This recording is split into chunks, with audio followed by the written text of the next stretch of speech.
క్షమించండి తాతయ్య గారు. ఏంటమ్మా ఇది? లేమ్మా లే. పర్లేదమ్మా, నీకు ఇష్టం లేకుండా ఇక్కడ ఏదీ జరగదు.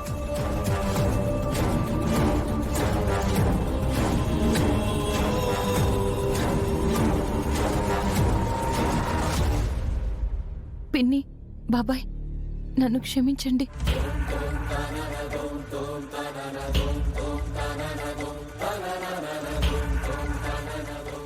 ఏమైంది లక్ష్మి? ఇంతవరకు వచ్చాక ఇలా చేసావేంటి? అమ్మా, నన్ను క్షమించండి. తాతయ్య గారు, నాకు ఈ ఇంట్లో మీ కుటుంబంలో ఏ బంధము బంధుత్వము వద్దు.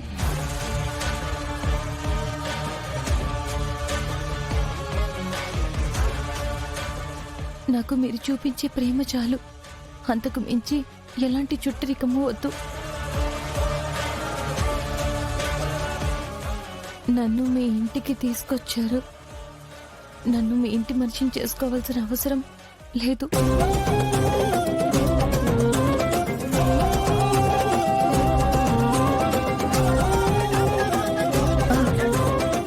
ఈ శుభకార్యం ఆగిపోయిందని మీరు బాధపడద్దు. మీరు ఆనందపడే శుభకార్యం. ఆహాహాహా, మళ్ళీ ఈ మహానటి యాక్టింగ్ మొదలు పెట్టింది. నేను అప్పుడే చెప్పాను, దీన్ని నమ్మొద్దు, దీనికో ప్లాన్ ఉంటుంది, ఆ ప్లాన్ ప్రకారం ప్లేటు ఎటు పడితే అటు తిప్పేస్తుంది అని. నా మాట ఎవరైనా నమ్మారా? ఇప్పుడు మీ కళ్ళతో మీరే చూడండి.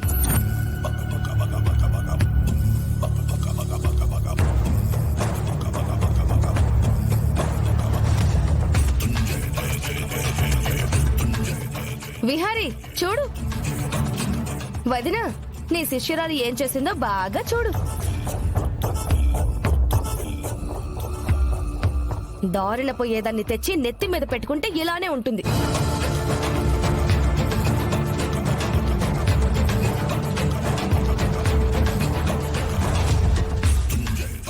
నాన్నా, నువ్వు పరాయి వాళ్ళ మాటలు వింటావు, వాళ్ళ గురించి నువ్వు బాగా ఆలోచిస్తూ ఉంటావు కదా. చూడు, నువ్వు అభిమానించే లక్ష్మి ఏం చేసిందో ఇప్పుడు బాగా చూడు.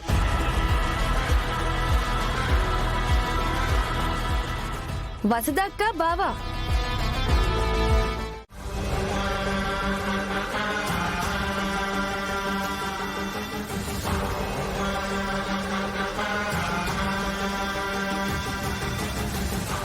లక్ష్మి, అసలు ఎందుకు ఈ దత్తత వద్దు అన్నా? చెప్పు లక్ష్మి, ఈ దత్తత నువ్వు ఎందుకు ఆపావు? నిన్నెవరైనా భయపెట్టారా?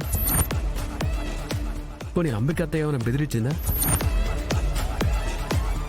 లక్ష్మి చెప్పు. నాకు తెలుసు అంబిక అత్తయ్య ఈ దత్తత కార్యక్రమం చేయనివ్వకుండా ఆపుంటుంది.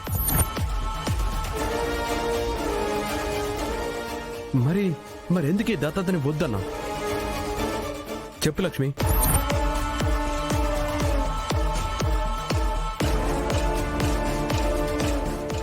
మా అమ్మ నాన్న ఇంకా బతికే ఉన్నారు విహారీ గారు.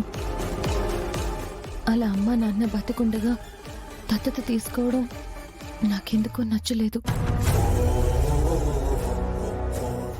కనకం, నీకు మీ అమ్మా నాన్న ఉండగా దత్త తీసుకోవడం నచ్చకపోతే అది ముందే చెప్పచ్చు కదా. నువ్విప్పుడు ఆ కార్యక్రమం చివరికి వచ్చాక ఆపడం వల్ల వసుధ అత్తయ్య, చారుకేశ మావయ్య వాళ్ళిద్దరూ ఎంత బాధపడి ఉంటారో ఆలోచించావా? అసలు ఈ దత్తత అయిపోయి ఉంటే నువ్వెంత హ్యాపీగా ఉండేదానివో తెలుసా? ఈ ఇంట్లో నీకు హక్కు ఉండేది. ఈ ఇంట్లో నిన్ను ఎవరు ఏమి అనరు, ఎవరు కూడా అవమానించరు అని చెప్పాను. అయినా నీ సంతోషాన్ని నువ్వే నీ చేతులతోనే ఆపేసుకున్నావు కనకం. విహారీ గారు, ఇప్పుడు మీరు ఆలోచించాల్సింది నా గురించి, నా సంతోషం గురించి కాదు. మరి ఇంకెవరి గురించి ఆలోచించాలి? నాతో రండి, చెప్తాను. ఎక్కడికి? రండి విహారీ గారు.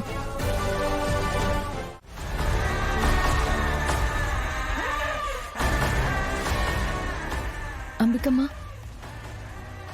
మీరు పెళ్లికి ఇంత త్వరగా ఒప్పుకుంటారని అనుకోలేదు. ఇంట్లో ఎవరు అడిగినా మీరు ఒప్పుకోలేదు, కానీ విహారీ గారు కన్విన్స్ చేయగానే మీరు పెళ్లికి ఒప్పుకున్నారు. ఈరోజు చాలా ఆనందంగా ఉందమ్మా. హ, ఆపవే నీ పిచ్చి ఎక్స్పెక్టేషన్స్, నీ పిచ్చి ఊహలు. నేను పెళ్లికి ఒప్పుకున్నాను అంతేకాని పెళ్లి చేసుకోను. అదేంటమ్మా? హ్మ్.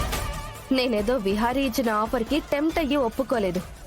ఇక్కడ ఓకే అన్నాను కానీ అందరిలో అడిగితే పెళ్లికి నో అనే చెప్తాను. అప్పుడు గాని ఇంకోసారి ఈ విషయం నా దగ్గర ఎవ్వరూ ఎత్తరు.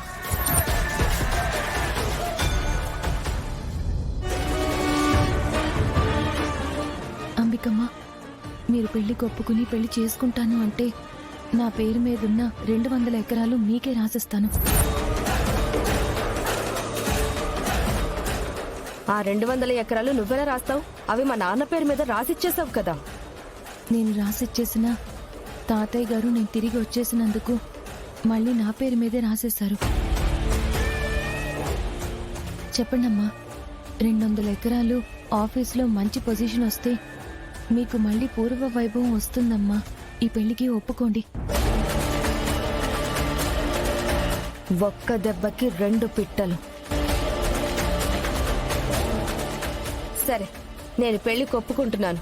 నువ్వు మాత్రం నాకు 200 ఎకరాలు రాసివ్వాలి. ఖచ్చితంగా ఇస్తాను.